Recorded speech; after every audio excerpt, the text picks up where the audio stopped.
For early access to more videos like this, plus exclusive content, community discussions, and more, become a patron at patreon.com/BrucePoinsett. What's going on, world? Welcome back to the Blacktastic Adventure, a virtual exploration of Oregon's Black diaspora. I'm your host, Bruce Poinsett, and on today's episode, I speak with Melissa Lowery. Melissa is the director of Black Girl in Suburbia, a proud mother and wife, and the director of Diversity, Equity, and Inclusion at Jesuit High School. In this episode, we talk about Melissa's time growing up in West Lynn, making a documentary based on that experience called Black Girl in Suburbia, and the time she spent organizing and leading the Black Existence March in the fall of 2020, as well as plans for future Black Existence Marches. Check it out. For, like the two of us, for example, just from where we grew up, Lake Oswego and West Lynn respectively, it's like we've seen, people think we're exaggerating when we talk about just some of the wild stuff, some of the, things that just pass as daily and normal, and all the kind of really all the warning signs that you see in these communities. But yeah, could you just, with that, could we just maybe transition talking about, growing up in West Lynn and, I don't mean to like date you, but like kind of you just talk about the time period of like when that was for listeners and just kind of what that was like. Yeah, so my mom moved us. We were living in Northeast Portland, over right next to Lloyd Center, and moved us out to West Lynn. My mom had just got remarried, and they bought a house in West Lynn. And my grandmother and her husband had just bought a house in West Lynn as well. So West Lynn was still kind of developing. This was in the early 80s. And, my mom was like, well, my brother, who's 10 years older than me, this was right around the time when gangs were becoming really prevalent in the city. And so there was this idea that here's this safe space, right? This safe community with good schools. My kids can get a good education. And that was kind of her, and my stepfather at the time, of their premise of getting a house out here in this safe community to take us away from all the, the harm that might or things that especially my brother could get, dragged into. So we made our way out here, and I went through actually first through 12th grade in West Lynn, and growing up. And I have an older brother who also graduated from West Lynn High School, and my younger sister who actually went to Catlin Gable and then ended up going to West Lynn and finishing up at TCC. So it was a lot, I have to say. My first like real memory of being in West Lynn was like around 3 or 4, actually more closer to 4. Actually, I don't remember if I know, it might have been 5. But my very first friend that I met when I moved to West Lynn was another little Black girl. So that to me was like, oh my God, this is all right. This is cool, because we're at the, going to, preschool and starting my educational like years. The kids that I was around, it was a very multiracial like group. So there was never like one of anything in my class. So I was used to seeing all kinds of kids, right? Like I never stood out. The white kid didn't really stand out. The, Asian kid didn't really stand out. We were all kind of, it was just a lot of us, right? And then coming to West Lynn and meeting this other little girl, I was like, oh, we got this. This is gonna be great. And then starting school in West Lynn, that was when I was like, okay, this is a whole nother like world. Like day 1, first grade, walking in the classroom, I had braids and beads, and was the only, Black kid in the room. And that had been the first time I had ever felt that, because again, I'm 6 years old, right? You don't really have language to describe what you're feeling and what's happening, but I felt isolated. I felt othered immediately. And, you know, the kids were looking at me like I was an alien because they hadn't really seen a Black kid before, you know, and especially how I was looking. So that, I mean, my very first memories of just experiencing feeling othered or isolated were, you know, my first day of school, of first grade. So after that, I just, you know, you start to, I mean, and you know this well too, you kind of start to build up this wall of uh,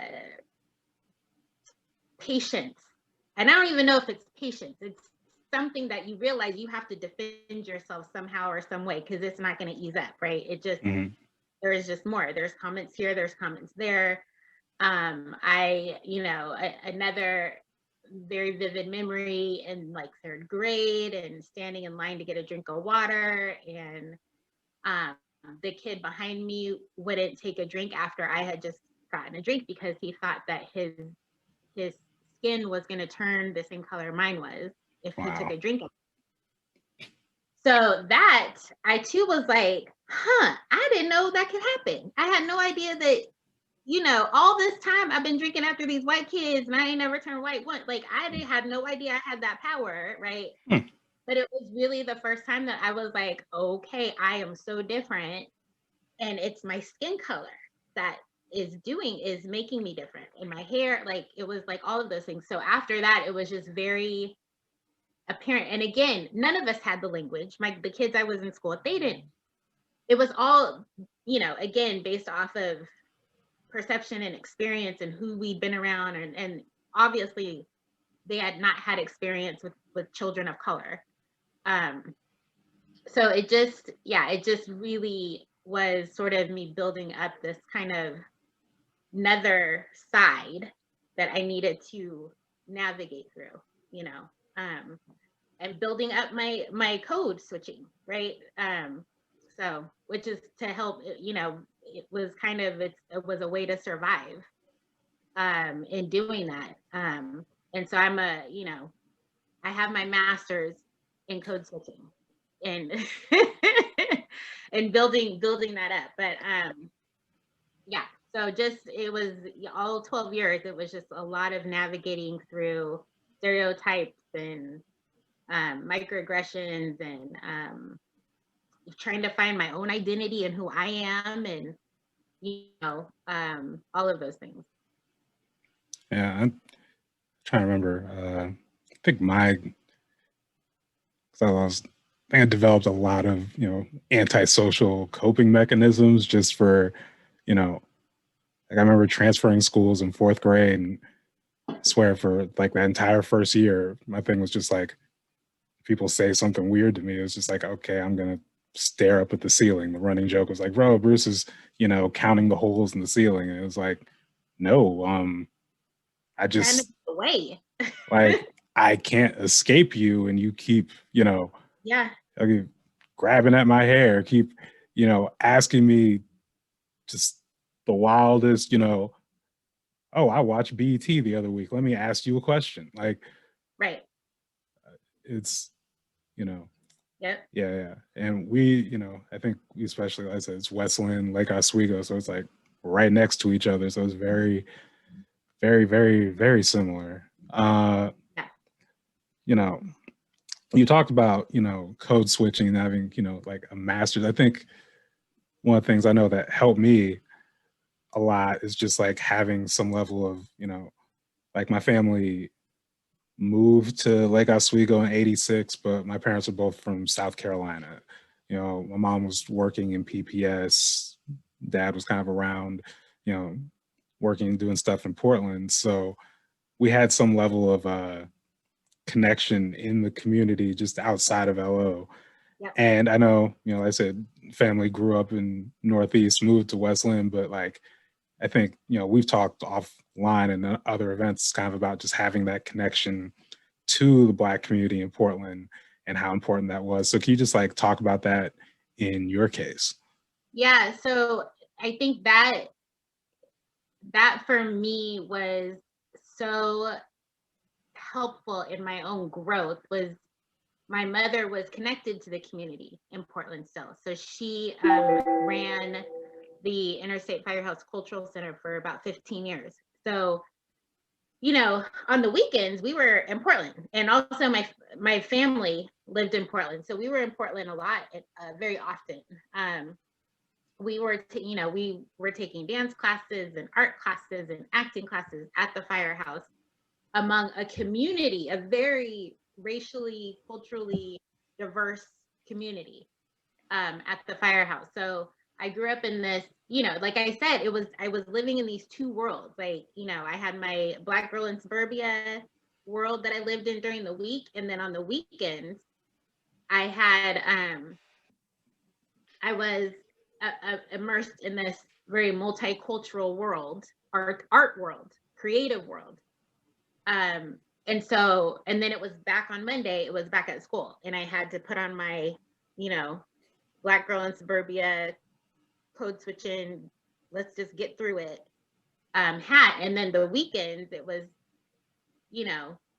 I could see other kids of color. I could, I was meeting people, and but even that was interesting. So there was even times where even just meeting other Black kids, for the first time, and then telling me that I'm not Black. Like, why do you talk like you're white? Why do you dress like that? And why, well, you're rich, you live way out there. And which is a whole nother stereotype I had to fight, because I would say I live in West Lynn, and it was like, oh, you got money, you got this. And I was like, my mom is a single parent. She drives a hatchback, 2-door hatchback Hyundai. Like, we just got a box from the Salvation Army, wheat and government cheese tonight, and, and powder. Like, it was hard, we lived in we lived on a cul-de-sac where, it was all working class families. And I think people forget sometimes in these middle to upper class suburbs that there's these other pockets of people that are just trying to make it work, right? We just happen to live in this city that's known to have money and have access and resources, which it does.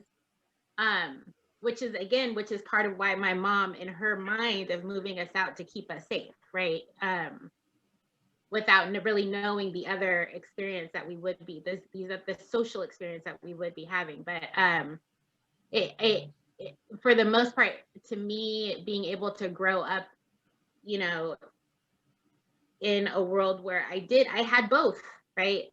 Where I could be around people that look like me. But again, there was a patch where it just, even trying to figure out, well, am I not Black enough? Like, well, what does that mean? Even though I had this mom, my mother was a Black Panther, and she was part of the founding fathers of the BSU at Portland State. So she has her whole life being here in Portland, very active, and always told us, you're Black, be strong, be proud.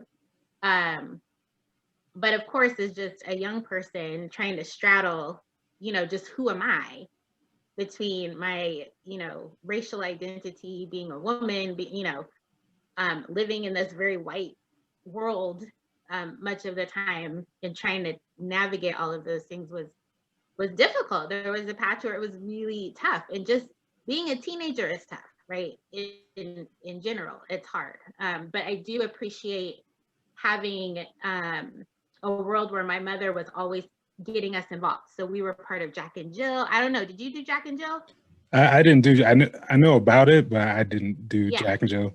My brother didn't either, because he was like, "Oh my God, Mom, you can't get all the Black kids in the suburbs together." Like, but I was part of Jack and Jill with the Walkers, right? Like, that was who I went to some dance. It was, because Black girls never got asked to go to dances or anything like that at my school. And so it was always like, all right, well, who do we know from Jack and Jill? Because we could just pair, right? It was like, we got somebody that could pair you guys together. But she was always, putting us in things to make sure that we weren't just stuck in this bubble, that we were going to school with kids who were just, that's all, they didn't go anywhere. If they did, they go to Lake Oswego or Oregon City. If you said going into Portland, it was like, what? Oh my, you're gonna get shot, and why would you want to go there? It's so dangerous, right? And I'm like, my family lives there. Like, what are you talking about? Like, It's not another country. Like, Oh man, that's not to derail, but it's just I remember, my peers. It was always funny to me when they talk about just like they always love to tell me about going to Popeyes for some reason, but it mm-hmm. would never be like the two on MLK. They'd always be like, no, no, no, we're driving all the way down to Aurora, which for people not familiar with the geography, it's like one is a 15-minute drive Right, across the bridge. The other is a 40-minute drive down I-5 to a right. truck stop. Like, I can't believe you guys drove all the way to that one. Wow.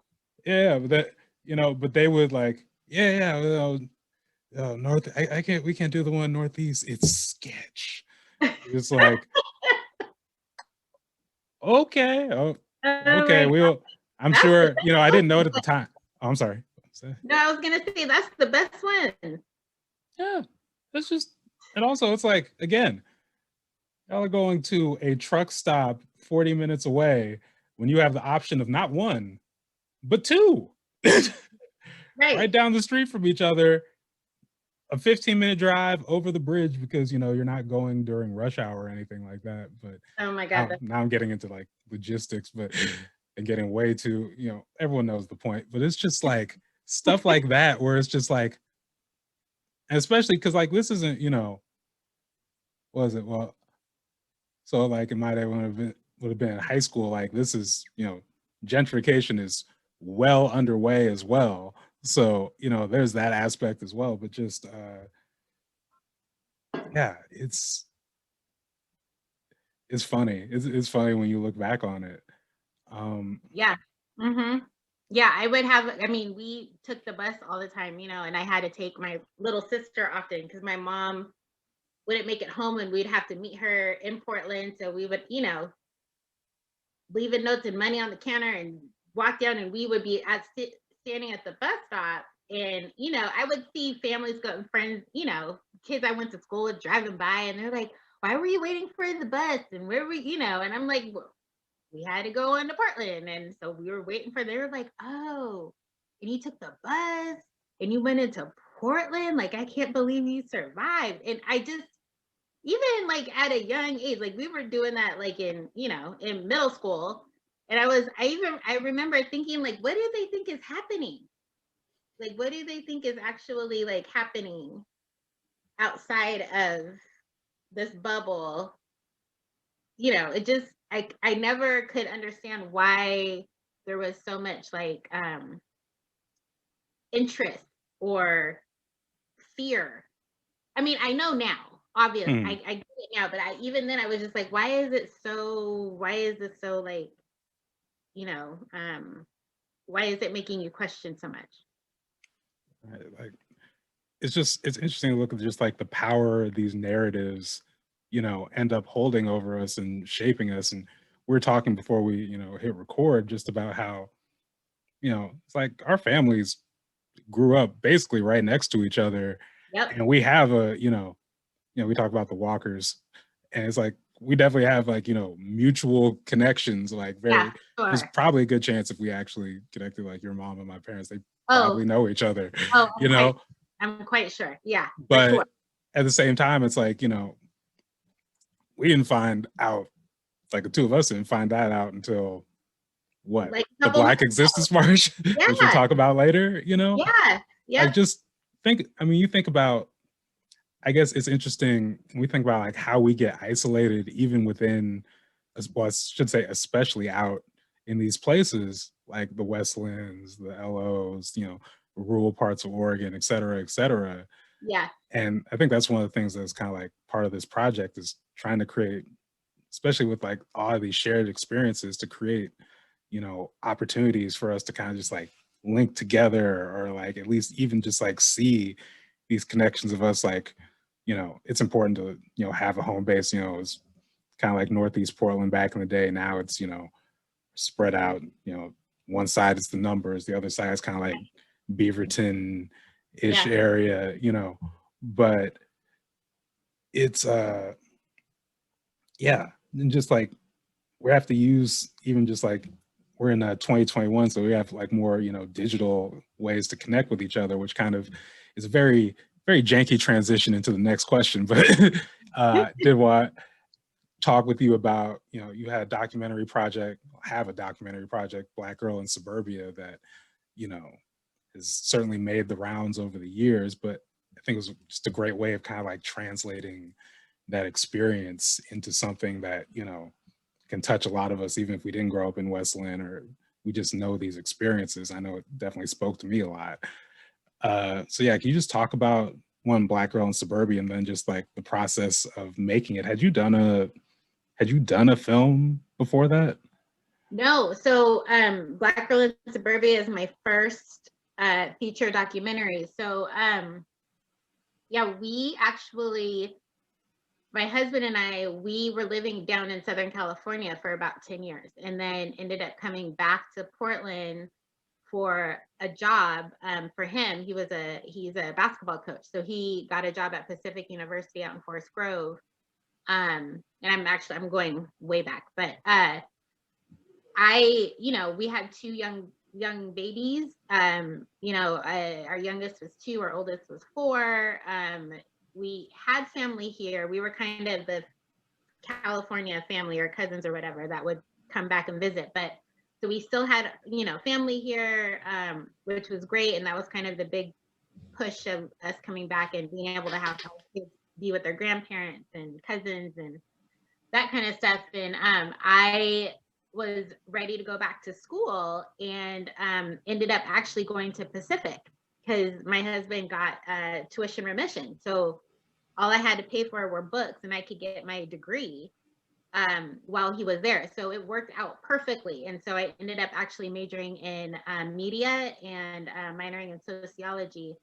And I knew I wanted to do something in media, but I didn't know what until I took a documentary class. And I watched this document and I was like, oh my God, that is amazing. Like, I was like, I want to do that. I want to tell stories I want to tell real stories and how you do it and there's different ways that you can put the story together and you can use art and you can be creative. Like, I was like, yes, this is what I want to do. So I graduated. Just out of curiosity, was it a specific documentary that kind of sparked you? Well, I think, so interestingly enough, so the Thin Blue Line was one. And then there was this local actually documentary, and I cannot remember it was a documentary short that had animation in it to tell the story. And it was about the beating of a black man who was also gay. And I'm so sorry, I cannot remember the name of the documentary. Anyway, but it was so real and so raw. And I loved the way that the director had infused like animation and other like mediums to tell the story. And I was like, oh my God, I want to do that. And so that kind of was, I sort of had a focus then after that on film. And then my daughter actually, my senior year, my daughter had an incident where a girl was talking about her hair. And both of my kids, we're in Hillsborough, so we're in the Hillsborough School District, and which still not a lot of Black folks out here. We have more of a majority of Hispanic and Latino families here. So, Jayla came home and said this girl was talking, why is her hair different? And then she said, how come I'm the only brown person in my class that doesn't speak Spanish? So she was like registering that, okay, so there's other brown kids in my class, but they have a whole nother language and a way of communicating that I am not a part of. So it was the first time she actually, and I think this happens to all of us as children, that one day somebody points out your differences when you're thinking, oh, okay. Because that was for me, was walking into that classroom where all of my differences were pointed out to me, where then I was like, oh my God, right? So it was like, for her, the first time kind of her rose colored glasses had kind of faded. so we had this really great conversation, and I think she was about maybe 7 at the time. And we talked about where we live. We talked about there's not a lot of Black people where we live. Sometimes you are the only one in the room. Sometimes dad's the only one at work, or mom's the only one at the store, or but that's the reality where we live. But that doesn't mean that you are not who you are and you can't be proud of who you are. So we had this really great conversation, and that's when I was like, oh my God, that's my story. And it started clicking, all of this stuff after talking to my oldest. All of these feelings from my own childhood started just coming up. And I think I suppressed a lot of stuff. So I was like, okay, I just learned how to tell a story using film. And I have a story that my daughter is now experiencing, and I want to share that. And so I Googled like Black families in predominantly white communities, growing up in predominantly white communities, something like that. And there was one book that popped up from a Black woman who wrote about a little bit about her experience, but it was more focused on her family's journey. And then that was it. And I was like, because I know this is real. We need to talk about this. So that's kind of what got me started on making this film. And it just really organically unfolded and came about. I had just graduated from Pacific. And I remember telling my mentor, who was one of my professors at the time, and I said, oh my God, I'm going to make a film. I'm going to make a documentary. And she's like, great. That's what you're supposed to do after you graduate. And I'm like, no, for real. I'm going to make one. And it's going to be called Black Girl in Suburbia. Because I Googled Black Girl in Suburbia and nothing like popped up. And she was like, okay, all right, good for you. And I was like, no, I'm serious. I'm going to make a film. And she was like, okay, all right, well, just enjoy your graduation for now. And so I had to start kind of asking around, especially to like the students that I had just, and mind you, I'm in my 30s, so I'm much older than a lot of these. I'm a non-traditional student. So I was kind of the mom of my sort of pod of folks that I was peers, that I was around.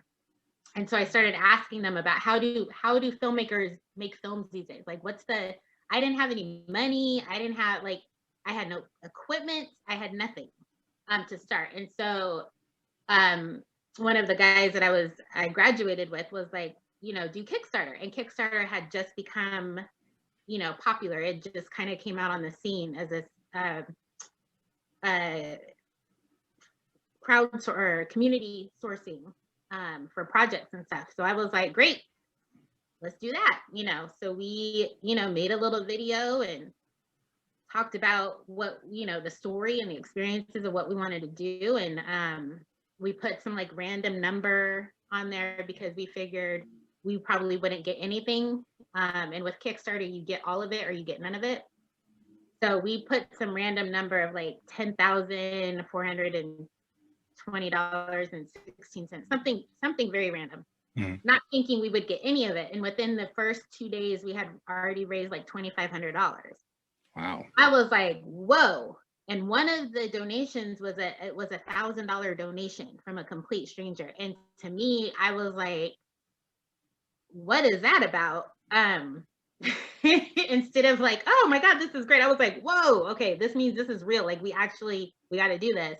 I reached out to that donor, and it was a white woman who actually was doing diversity work and equity work for, I believe, for Lewis and Clark. And she said, I really don't have $1,000 to just give out like that, but I really believe in the story, and I know that this experience is real, and you need to tell it.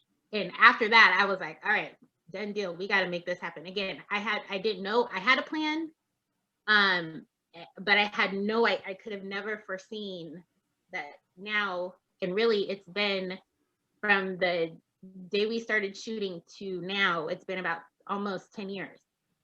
So I could have never foreseen that this film now it's really, I call it my third child. It's off in college. it's working, it's doing its thing, it's making its rounds, it checks in with me every once in a while.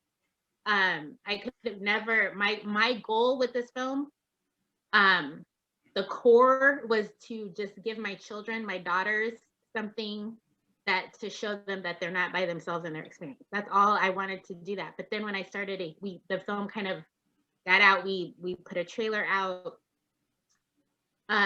which by the way, the first time I posted the trailer on YouTube, I was so nervous about it. Because this is, it's my baby and I'm, giving it to the world. And the next morning I woke up to an alert that I had gotten my first comment. And so I was like, oh my God, this is great, so exciting. And I open it and it says fucking niggers. And I was like, oh, right, okay. I forgot. Sometimes we be forgetting because everything's moving so great. And then all of a sudden you get like smacked and you're like, right. Then there's you assholes. Okay.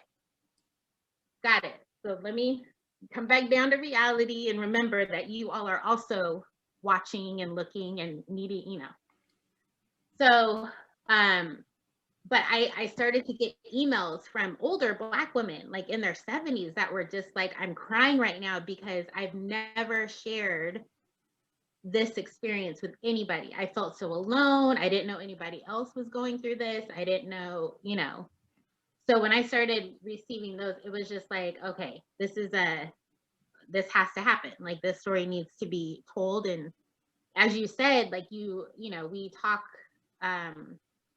there's a lot of universal connections in the film, and at least because at the bare bones of it, it's about identity and who are we, and we kind of see that with the young women in the film that's interviewed, kind of processing out loud their experience. And for many of them, they had never talked about it because they didn't, they aren't around other Black girls to be able to say, oh my God, they touch your hair too. Oh my God, me too. Like, we talk about hair, we talk about stereotypes, we talk about, being the only one in your classroom. We talk about dating, which doesn't happen for a lot of us, until we go to college.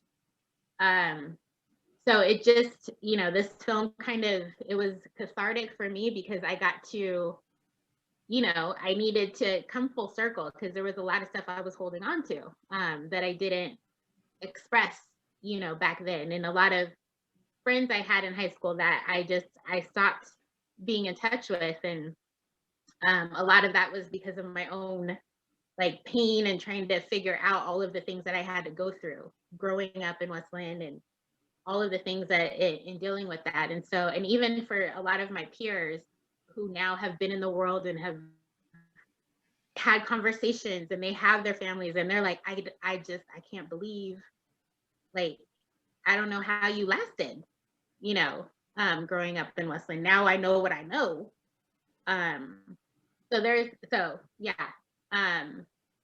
The film, for me, has been such a blessing and a gift, and I'm glad that it's still, it's creating dialogue, which is the other goal, was to get people to just talk, because that's in my experience, one conversation can change somebody's life. So I'm all about dialogue first. Like let's just talk. We ain't got to agree, but we can talk about our own experience with each other. Yeah, and it's really beautiful what you talked about as far as just like it becoming a third child, basically. Like, just this idea when you create these things, they take on lives of their own.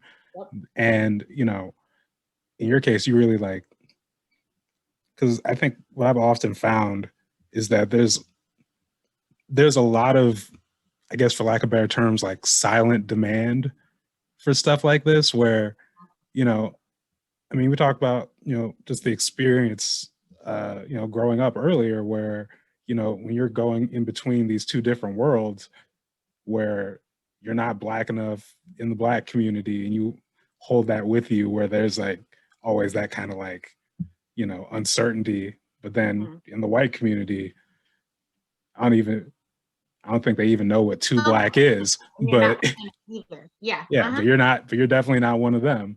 Right.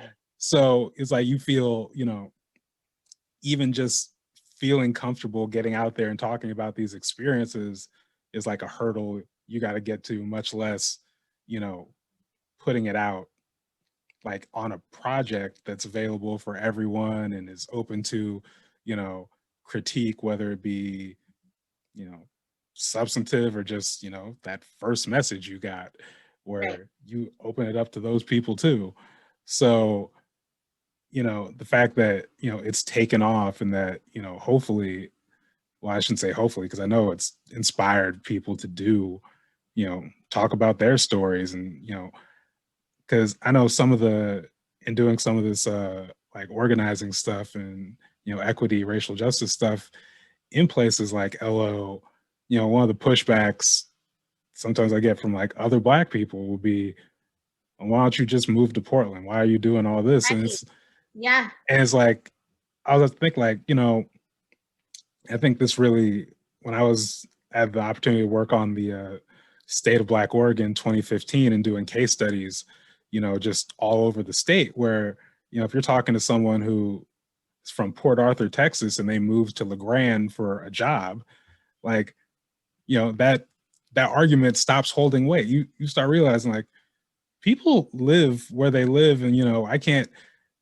Most of us who say that we don't have control over the economics to just create, you know, a black colony, Yeah. even if we wanted to. Yeah. So it's like, who's looking out for the people in a LeGrand? Who's looking out for the people in Bend? Who's looking out for people out in like Hermiston and Yeah. wherever? Because like our people are still gonna, it may not be a lot of us, but we're gonna still have people living out there and they don't, you know, I don't think any of us just They don't have deserve second access to class just be able, citizenship. right, to just be able to go move wherever. And that's, I get that a lot too. Well, why didn't you just move? Why don't you, where you're at, why don't you just move now to more um a more multicultural or black community? And I'm like, well, first of all, if you talking about Portland, where is that at? Right. Right. My mom said when I started my film project, and because for part of her, she was hearing a lot of stuff for the first time.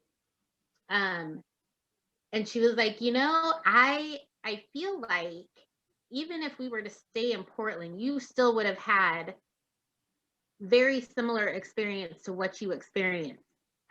You still would have had some of that, right? And you still would have had to it's Portland at the end of the day. So if you work, if you need food, if you got to do stuff, you have to go in spaces that you may actually either be one of very few in those spaces, right?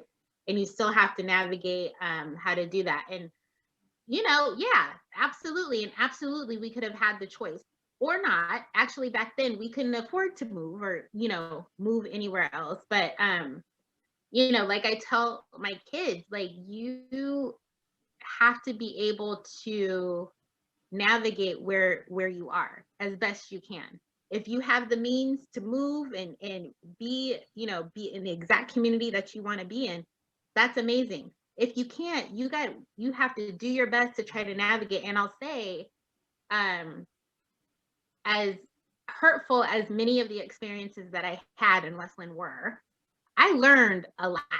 I grew a lot. And it is part of who I am. My experiences are part of who I am. That identity thing is rough. Again, like I said, it's rough for any teenager to go through and figuring out who you are. But as a young Black girl trying to navigate that, and I attribute a lot to my mother, who, both you and I had families that, we could go back to fill back up our cup of, who we are from the perspective of the Black community, right? And my children have that same connectedness, that they were a close family. We have a larger family community that we're close to, that they have, and they can see people that look like them and they can talk with, but what I worry is those kids that don't have that, right? That don't have Right. that extra connectedness, who are also adopted, who don't have, you know, they don't get a break. They don't, where do they get that fill up from, right? And not to say like all interracial adoptees have that experience, but I grew up with several, right? And know several that those kids were struggling. They were struggling with, you know, who they were, and their identifying themselves as being Black, or, you know, whatever, was very difficult. So Yeah, I mean, to that point, I kind of, and maybe I think the state of Black Oregon also kind of highlighted this for me. Is just that, like, there is a, and I don't know, you can't, I suppose you can't mandate this or anything, but I swear, like, I feel like every Black child needs, you know, and not just like in addition to like the family, but also outside of the family, like this is just some Black love in their life, you know, like yeah, some sense of, you know, it's the community, but not just the community, like a community that like has you, like, or right. else, you know, it's because, you know, growing up in these spaces, you kind of, it feels like you get radicalized one way or the other, Oh, you right? get, yeah, it's So easy like, to get lost and caught up real quick. yeah, you know, like you could, you know, if you have some kind of like connection, maybe you end up, I'd say I probably ended up more on the like left, you know, Panthery side, and I'm glad I did.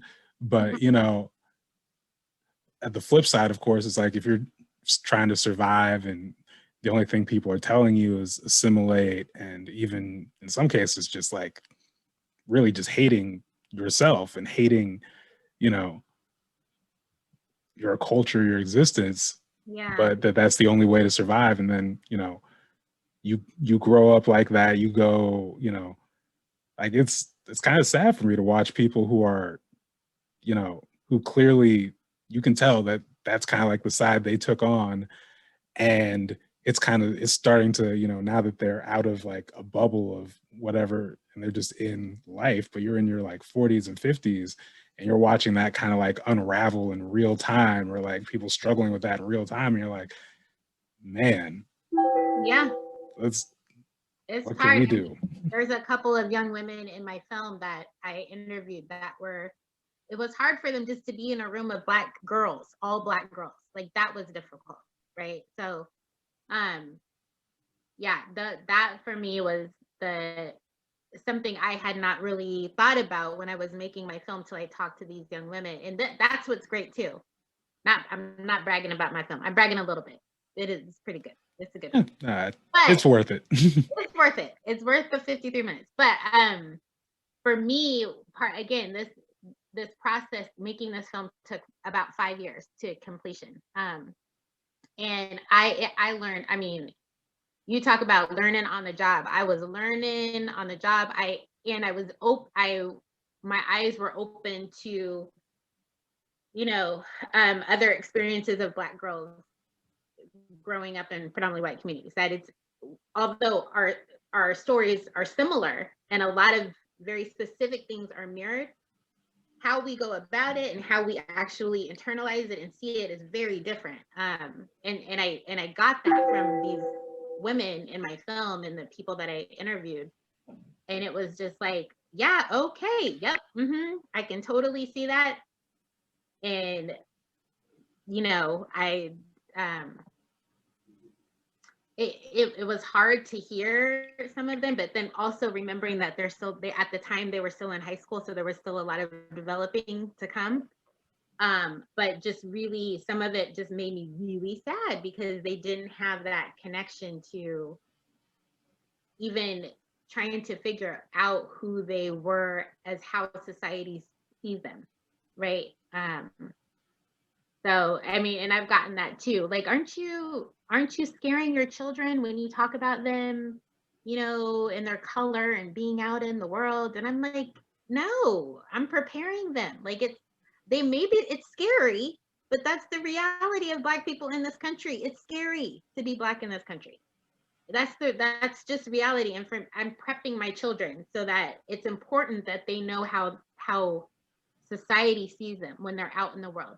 They could be out there thinking, you know, yeah, I'm Black, but that doesn't matter, and I'm the shit, and I'm all this and I'm all that. But if they don't realize how other people see them, that can put them in danger. So in talking with my children, a lot of that has been, it's just like, you know, when we're talking about our conversations with our kids about driving and getting pulled over, it's aware so that you are not caught off guard.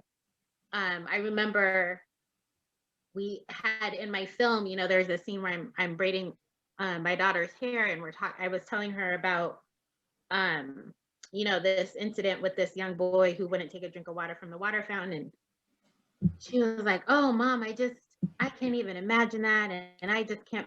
And the teachers, and then I just, why would that, just doesn't make any sense to me. And you know what? So what if his color changed? Like, so what? And I was like, yeah, Jay, that's right. So what if his color changed? And we talked about, we talked about the N word. We talked about just, and it was again a needed conversation I had to have with them, because I, as their parent, need to prepare them for how the world sees them and how the world will treat them. And then a year after that conversation, Jayla actually got called the N word on the playground. And I was, obviously she was very upset, and mostly because she felt this boy was a friend. And so she was hurt that he had called her that, because she thought that they were friends. But what's interesting is the boy, the only reason he said it is because he knew if that word would get a reaction from her. He didn't even know, he had no context. And again, this is elementary school, right? He had no context, he had no history, he had no idea. All he knew was that this word is going to make her react, and that's why he did it.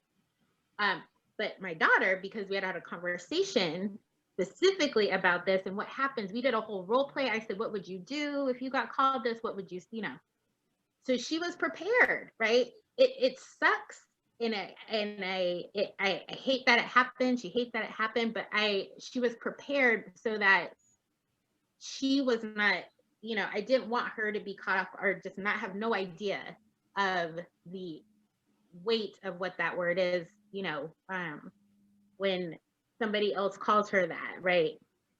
And so, it's part of, again, when people are like, well, why would, age appropriateness, and it's scary, and it's so scary. And I'm like, not for us.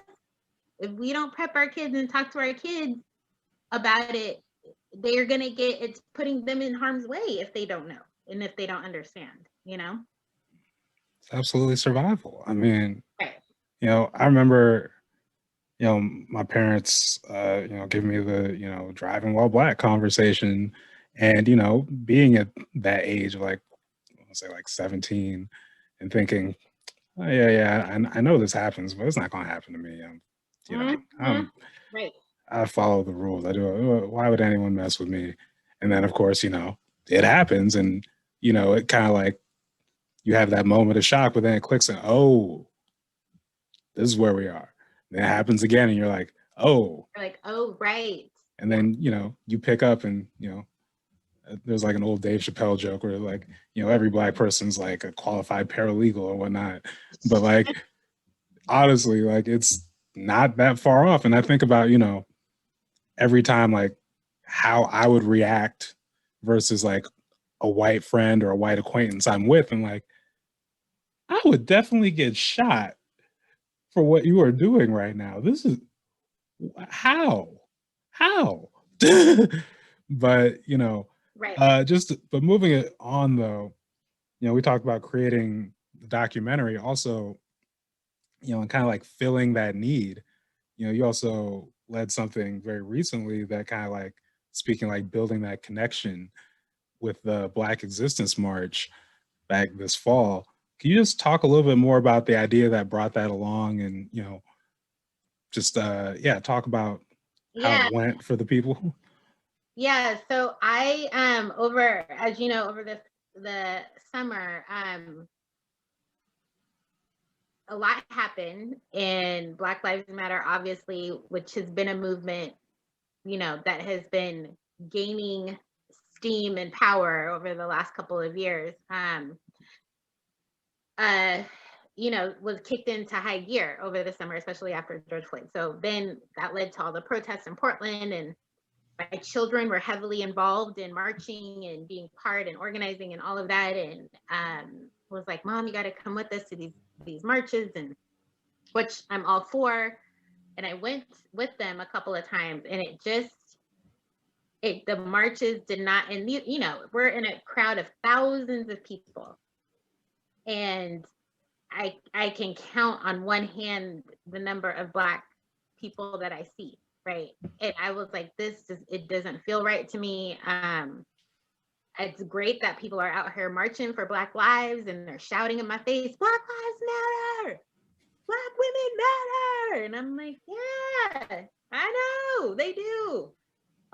It didn't feel right to me, and I didn't feel connected to the movement because I didn't see my people out there, and I felt like I wanted to be with Black people marching for our lives.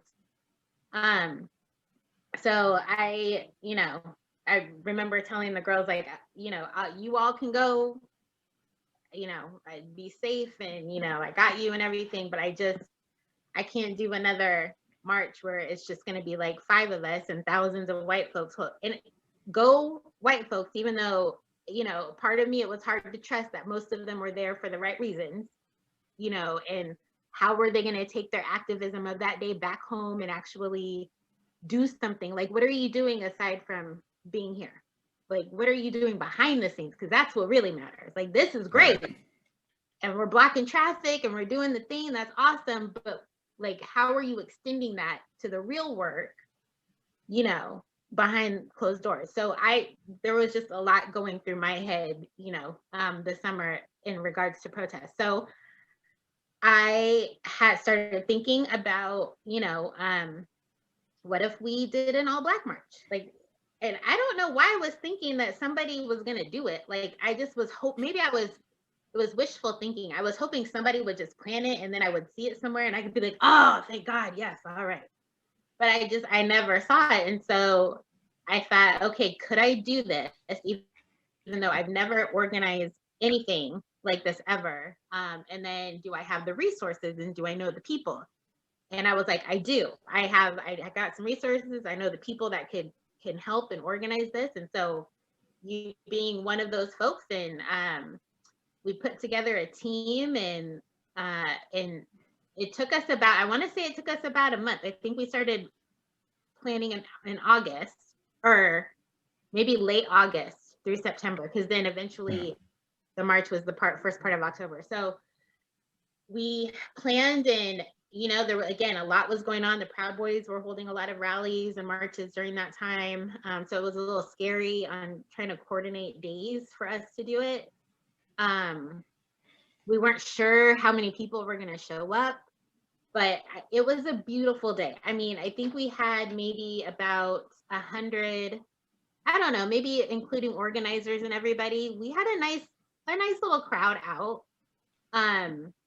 One of the stipulations in organizing this all Black, this march for Black folks only, was white folks, right? So it was like, how do we want white folks involved? And the other thing was, like, somebody at the park, I was telling them about the march, and they're like, this is all Black people? And I said, yeah, all Black people. He goes, now hold on, this is Portland, there's got to be some white people involved. And I was like, well, yes, okay, there are going to be some white people there. he was like, okay, that's what I thought. But it was a call out to white folks who wanted to help and support, but that's it, right? Like, this is not your march.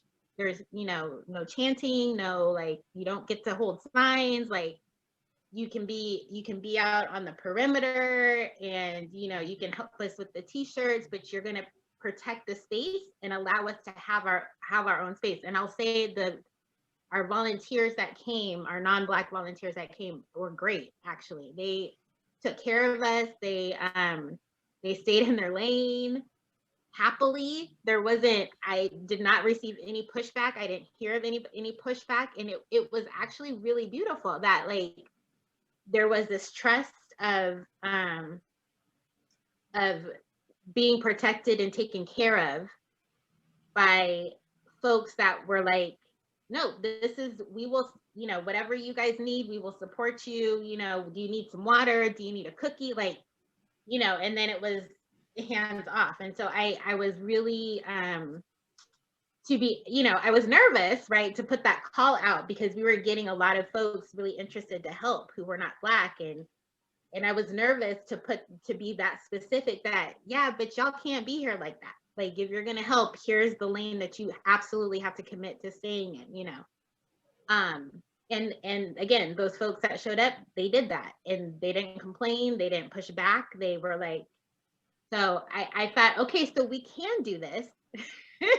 This can work where we can create space for Black folks, that's just about us, and we can actually have white folks support it where they're not, you know, it's supporting Black existence, right? So it was a lovely day. We had speakers, we had music. We marched from Dawson Park to Irving Park. So one historical place to another. In the Black community, we had some like, it was a really beautiful day. And I'm hoping that we'll be able to do that again once the weather gets a little bit better. But yeah, it was great. What did you think?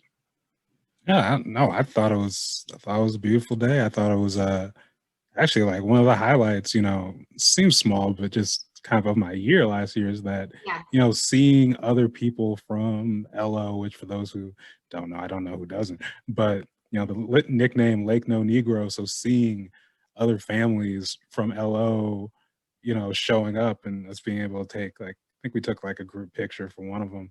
But, you know, it's like just thinking about, you know, again, growing up and saying, how many times would you see us together where we live, never mind outside, out in an event in Portland, getting together and sort of like something that's like for the Black community, by the Black community, Right. you know, executed, you know, like, yeah, it's so to have that come together to see that, you know, and like you said, even to like down to instructions of saying, hey, non-Black people, you can be here and like help out, and you know, but this is the Black thing.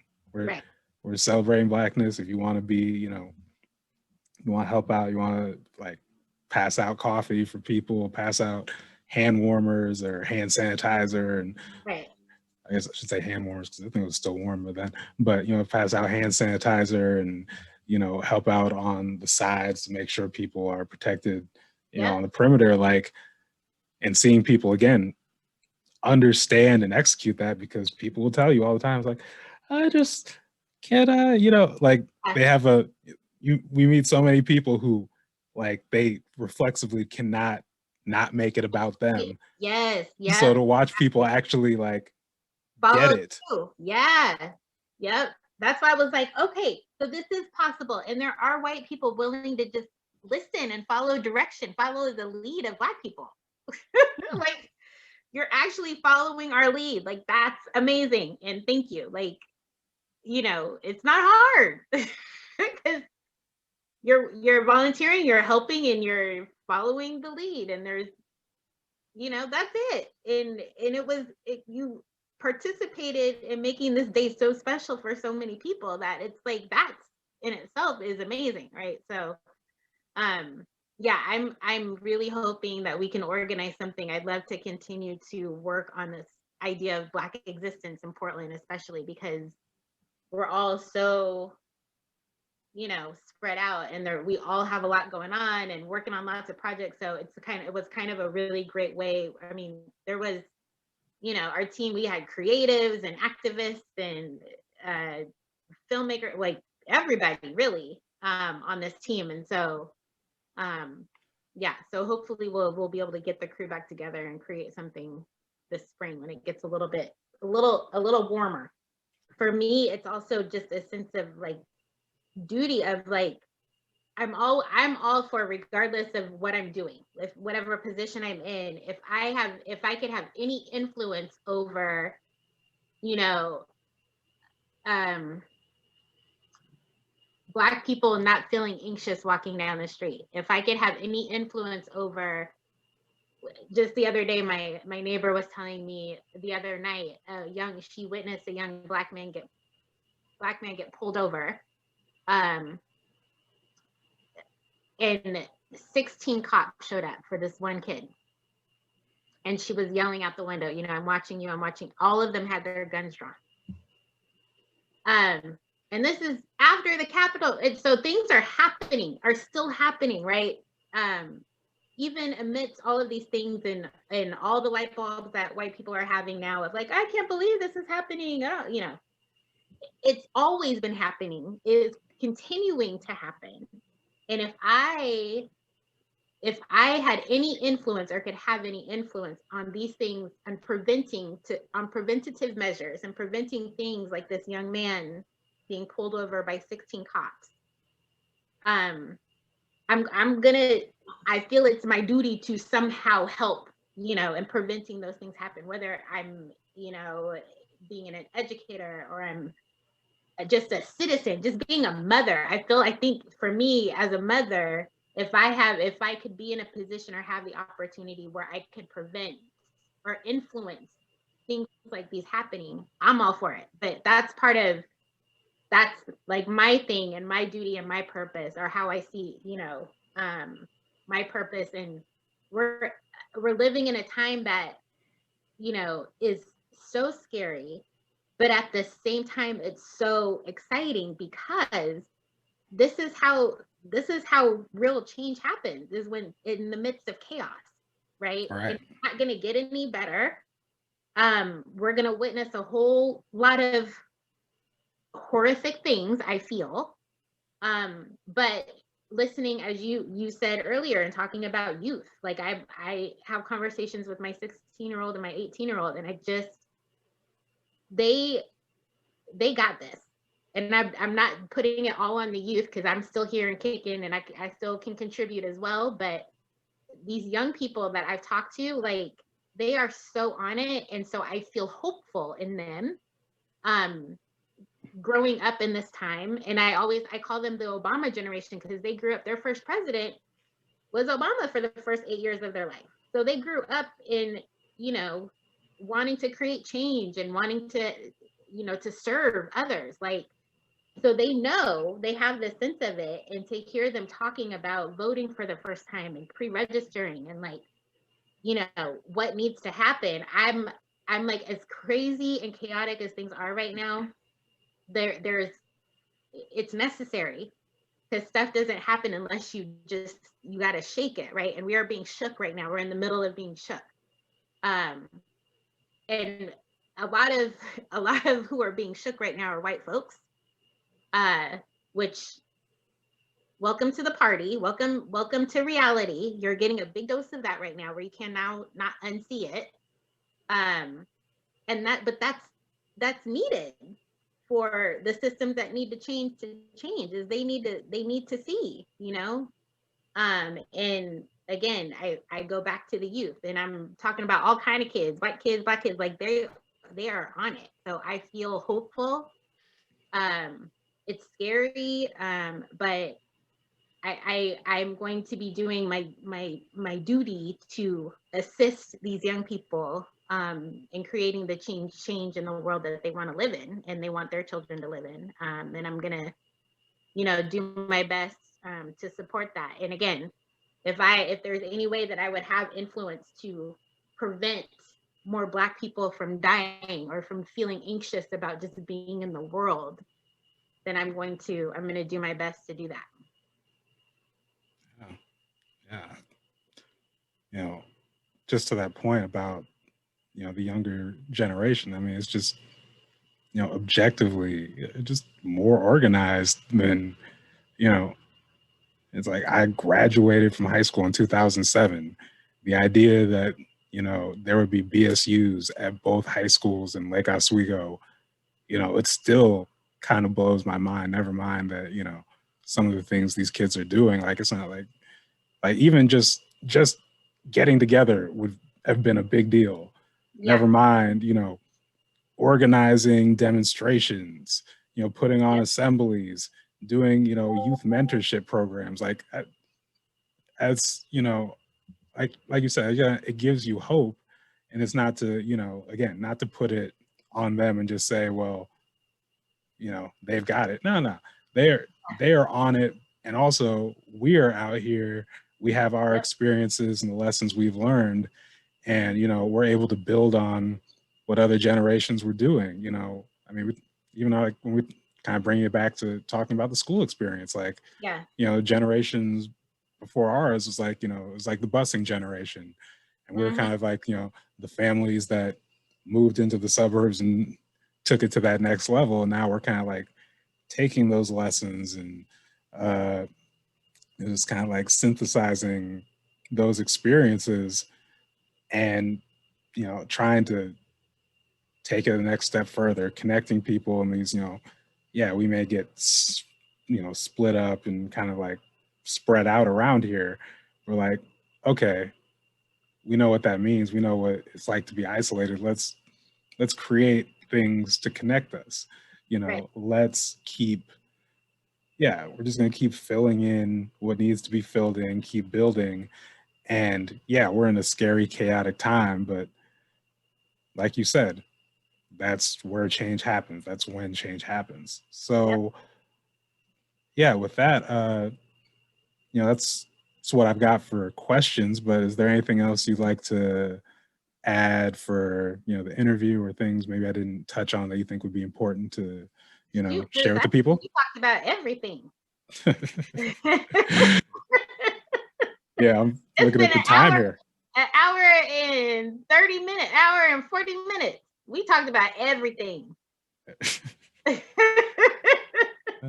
Hey, bonus content. Bonus content. There you go. Give the people what they want. Well, yeah, thank you again for taking the time and taking, it's a bunch of extra time to cover the subject, share your story, share the vision, and I really hope people get something out of this, because I think it was very informative. Well, thank you very much. Thanks for inviting me to talk. And I'm all about conversation and dialogue. So I love a good conversation. So thank you for that.